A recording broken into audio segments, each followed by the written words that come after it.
समीचीन विकल्पों का सम्यक समाधान। सुनिए परम पूज्य श्रमण श्री सुप्रभ सागर जी महाराज के मुखारबिंद से YouTube चैनल सुप्रभ उवाच पर शुभाशीष परम पूज्य श्रमणाचार्य 108 श्री विशुद्ध सागर जी महाराज।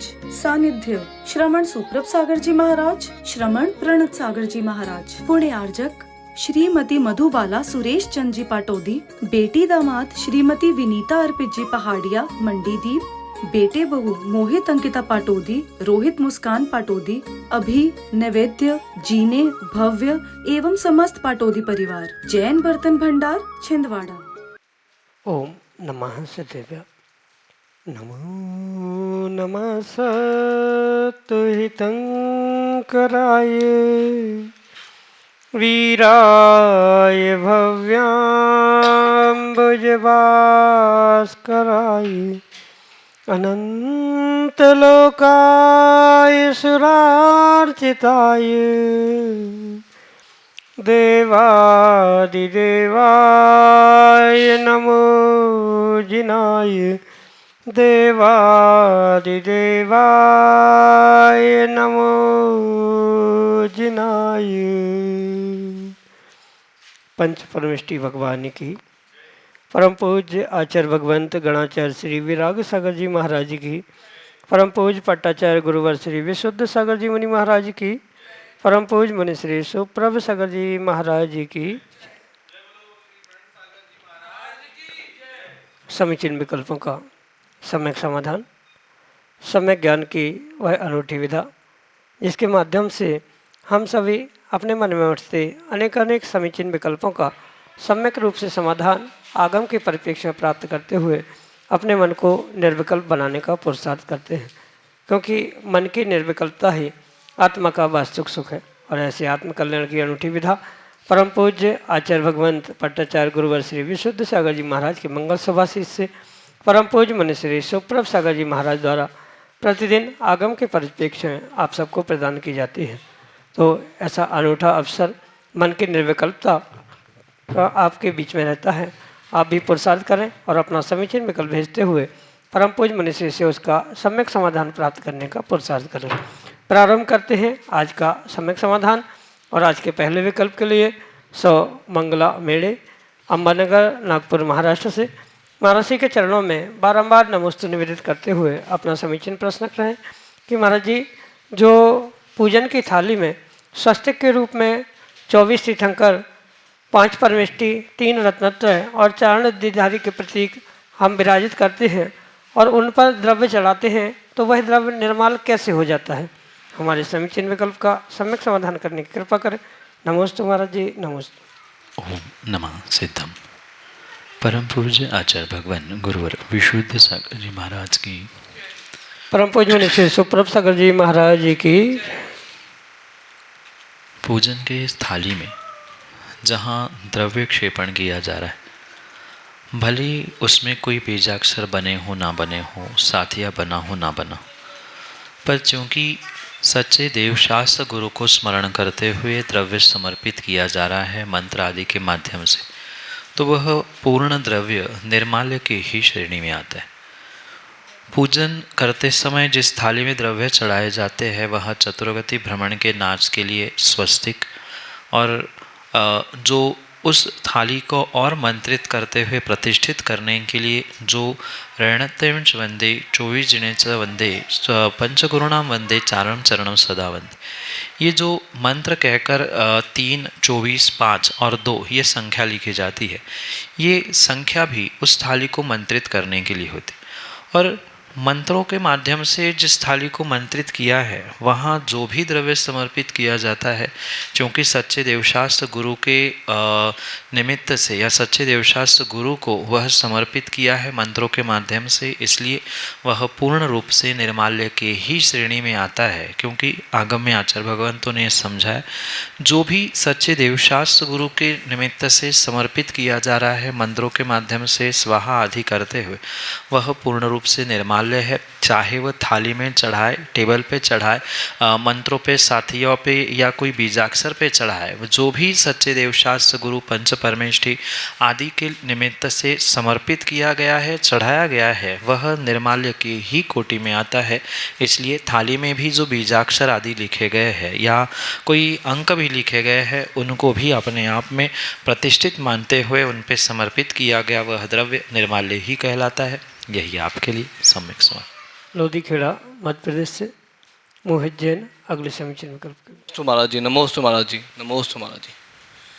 महाराज जी, मेरा प्रश्न ये है कि अगर कोई किसी के पीठ पीछे किसी की प्रतिष्ठा को ठेस पहुंचाता है तो उस व्यक्ति का क्या होता है? कोई भी व्यक्ति किसी दूसरे व्यक्ति के चाहे पीठ पीछे हो या सामने हो, उसकी निंदा करता है, बुराई करता है, उसकी प्रतिष्ठा को, उसके सम्मान को ठेस पहुंचाने का या किसी अन्य प्रकार से उसका नुकसान करने का भी प्रयास करता है, नियम से उसके लिए नीच गोत्र का आश्रय होता है। नीच गोत्र वो कहलाता है जहाँ निर्ग्रंथ गुरुओं को दान देने की योग्यता, महाव्रतों को धारण करने की योग्यता नहीं होती। ऐसे उन गोत्रों को, ऐसे उन कुलों को नीच गोत्र कहा जाता है। मात्र नीच गोत्र ही नहीं अपितु अन्य भी बहुत सारे पाप कर्मों का आश्रय वह जीव करता है। माना कि सामने वाले की गलती नहीं है, पर फिर भी व्यक्ति आरोप प्रत्यारोप करता है, बुराई करता है, निंदा करता है।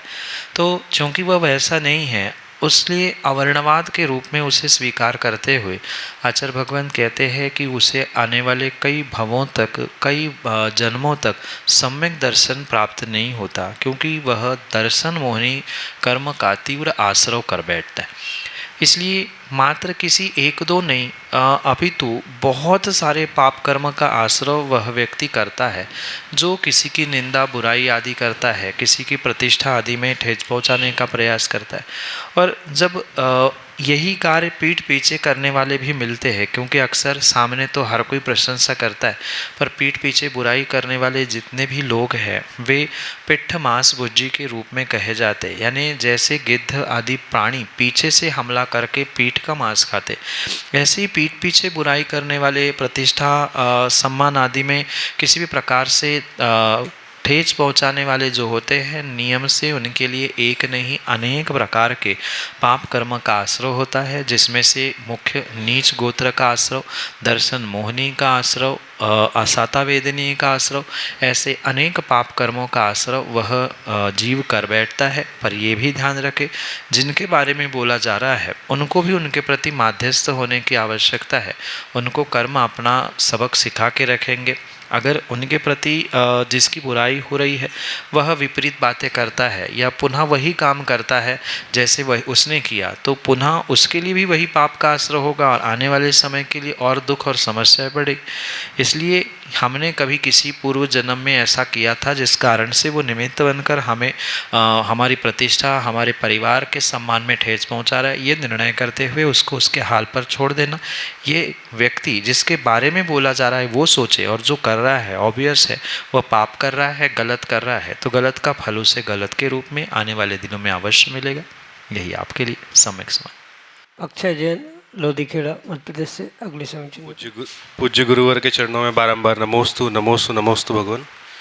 गुरुवर, मेरा ये प्रश्न है कि हम हर चीज़ से तो पूर्ण हैं, पर गुरुवर को, महाराज श्री को आहार देने के लिए कभी जगह की व्यवस्था नहीं होती, कभी समय ऐसा आ जाता है कि हम महाराज श्री को आहार नहीं दे पाते।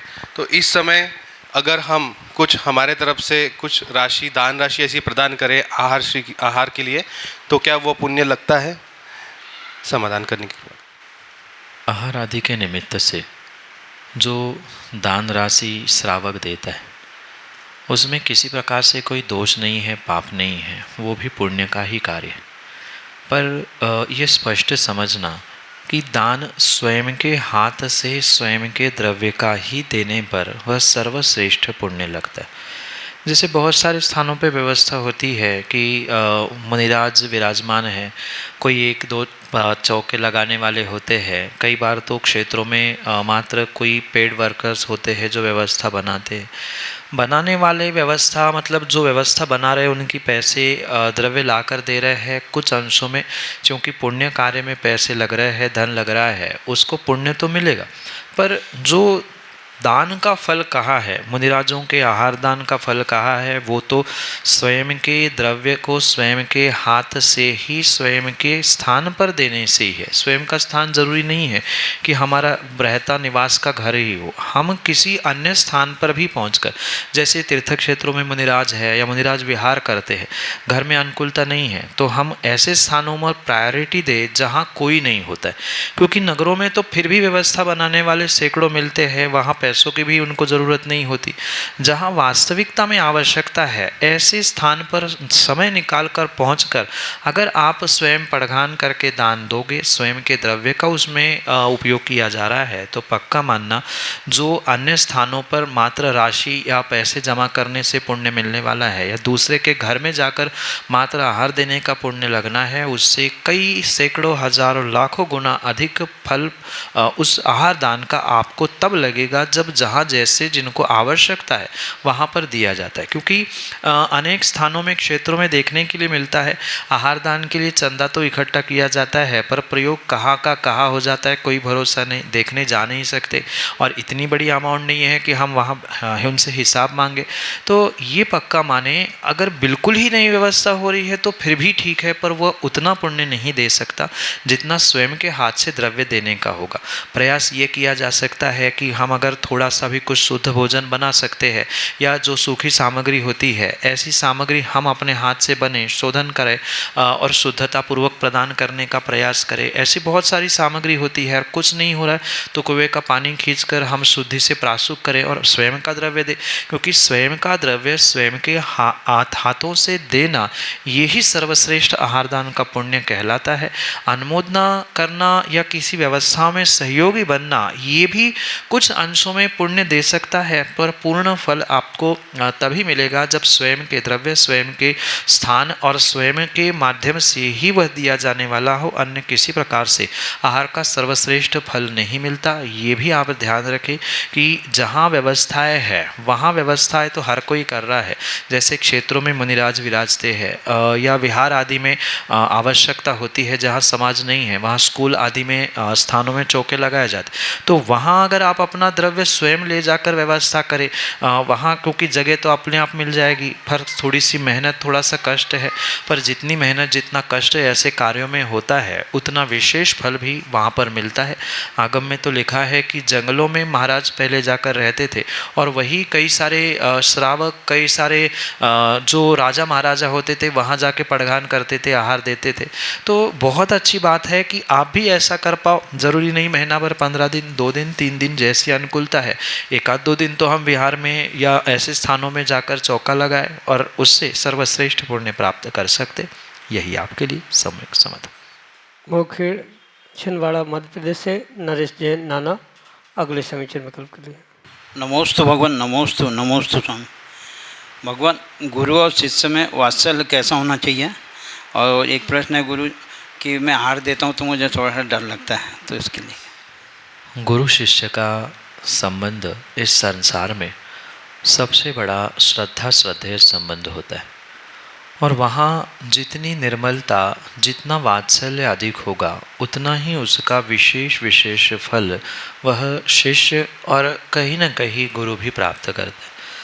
अगर गुरु और शिष्य के बीच का ये वात्सल्य का संबंध श्रद्धा श्रद्धेय के साथ बना हुआ है और उसमें थोड़ा सा विवेक रखते हुए अगर शिष्य अपने परिणति और परिणामों को संभालने का प्रयास करता है तो अवश्य मानना वह संबंध कई सारे जन्मों के पाप बंध को तोड़ने के लिए निमित्त बनता है।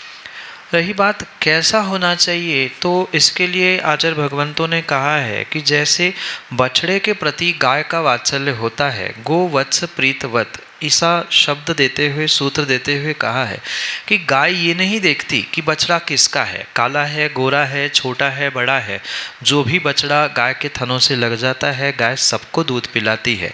ऐसे ही गुरु को भी शिष्य कौन है, कहाँ है, कैसा है, पैसे वाला है, अमीर है, गरीब है, छोटा है, बड़ा है, ये विचार ना करते हुए मात्र भक्त है, शिष्य है, वह गुरु का सम्मान कर रहा है, गुरु की बात समझ रहा है, गुरु का विनय कर रहा है, गुरु के समीप आने का प्रयास कर रहा है, तो उसे वह बछड़े के समान, जैसे गाय अपने थन से लगा लेती है, ऐसे ही उस शिष्य को वात्सल्य से भरकर गुरुओं को अपने चरण निष्ठा में स्थान देने की आवश्यकता है। किसी भी प्रकार से किंतु परंतु, क्यों, कैसा, क्या मिल रहा है, क्या देना पड़ेगा आदि सभी विकल्पों से शून्य होकर ये जिन शासन का पुत्र है, जिन शासन की रक्षा करने वाला है, सच्चे देवशास्त्र गुरु को मानता है, इतना ही समझते हुए उसे धर्मात्मा मानकर अपने चरण निश्रा में, अपने आचरण में उसे स्थान दे देना, ये ही गुरु का सच्चा वात्सल्य होता है। और ये भी ध्यान रखना कि जहाँ ये एक आदर सम्मान युक्त डर होता है, वही बहुत सारे कार्य करने में भय लगता है। जो मर्यादाओं को तोड़ चुके हैं, जिनको गुरु के विनय की बात या गुरु के विनय से मिलने वाले फल का बोध नहीं है, वे गुरु से बहस करते हुए भी मिलते हैं, गुरु से लड़ते हुए भी, गुरु से ऊंची आवाज़ में बात करते हुए या गुरु की बात को विपरीत समझकर, विपरीत सोचकर विपरीत परिणति करने वाले भी मिलते हैं। कहीं न कहीं वे अपने गुरु के वात्सल्य को और अपने भी भीतर के वात्सल्य को दूर करते।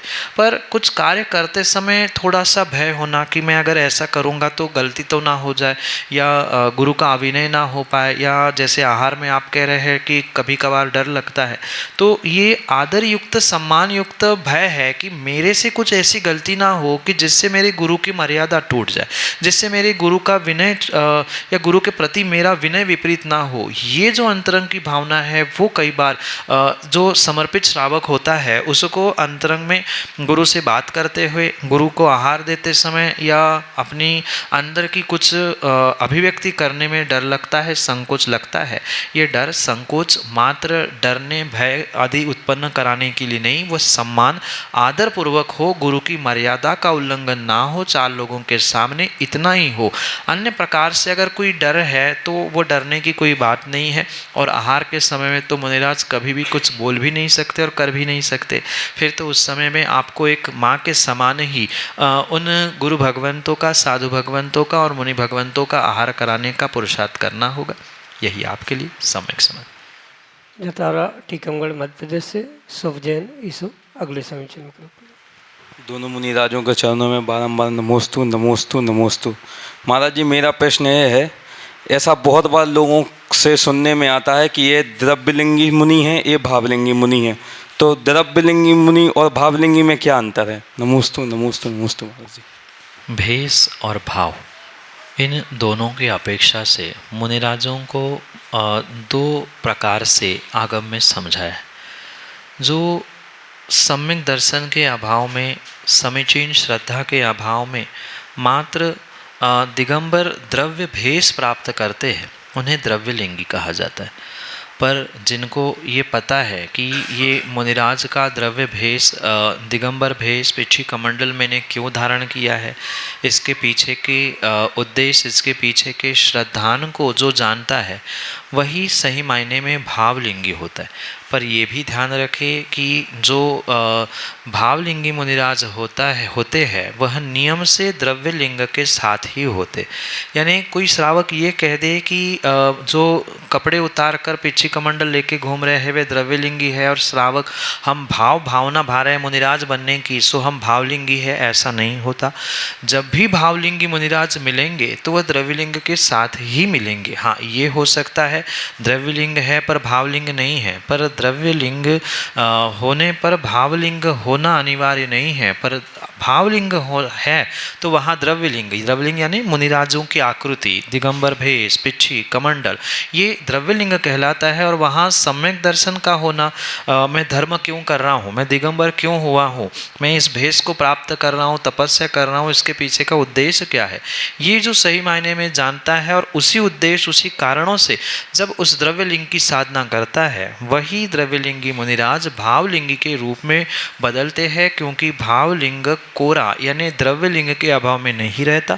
जहाँ द्रव्यलिंग होता है यानी जहाँ मुनि दीक्षा होती है उसके बाद ही ये भावलिंग प्रारंभ होता है। और ये भी बात स्पष्ट समझे कि ये कोई मात्र कहने का विषय नहीं है कि कौन क्या है, ये तो साक्षात केवली भगवान जानते हैं। पर सामान्य रूप से जो सम्यक दृष्टि जीव होता है वह अपने आप को और सभी को सम्यक दर्शन के साथ मानते हुए भावलिंगी ही समझने का प्रयास करता है। क्योंकि उसको कोई मिथ्या दृष्टि या विपरीत करते हुए भी विपरीत नहीं, अपितु समीचीन रूप से ही देखने की दृष्टि होने के कारण से वो उसको भी अच्छा ही देखने का प्रयास करता है। दोनों में मात्र इतना ही अंतर विशेष रूप से समझे कि जिनके पास श्रद्धान विवेक के साथ 28 मूल गुणों को और दिगंबर भेष, पिच्छी, कमंडल को धारण करने रूप परिणति देखने के लिए मिलती है वह भावलिंगी कहलाते हैं। और जहाँ सम्यक दर्शन नहीं है या चारित्र की भी पूर्णता नहीं है तो उन सभी को मात्र द्रव्यलिंगी ही कहा जाता है। यही आपके लिए सम्यक समाधान। समीचीन विकल्पों का सम्यक समाधान सुनिए परम पूज्य श्रमण श्री सुप्रभ सागर जी महाराज के मुखारबिंद से। YouTube चैनल सुप्रभ उवाच पर शुभाशीष परम पूज्य श्रमणाचार्य 108 श्री विशुद्ध सागर जी महाराज। सानिध्य श्रमण सुप्रभ सागर जी महाराज, श्रमण प्रणत सागर जी महाराज। पुण्य आर्जक श्रीमती मधुबाला सुरेश चंद जी पाटोदी, बेटी दामाद श्रीमती विनीता अर्पित जी पहाड़िया मंडीदीप, बेटे बहू मोहित अंकिता पाटोदी, रोहित मुस्कान पाटोदी, अभी नैवेद्य जीने भव्य एवं समस्त पाटोदी परिवार। जैन बर्तन भंडार छिंदवाड़ा।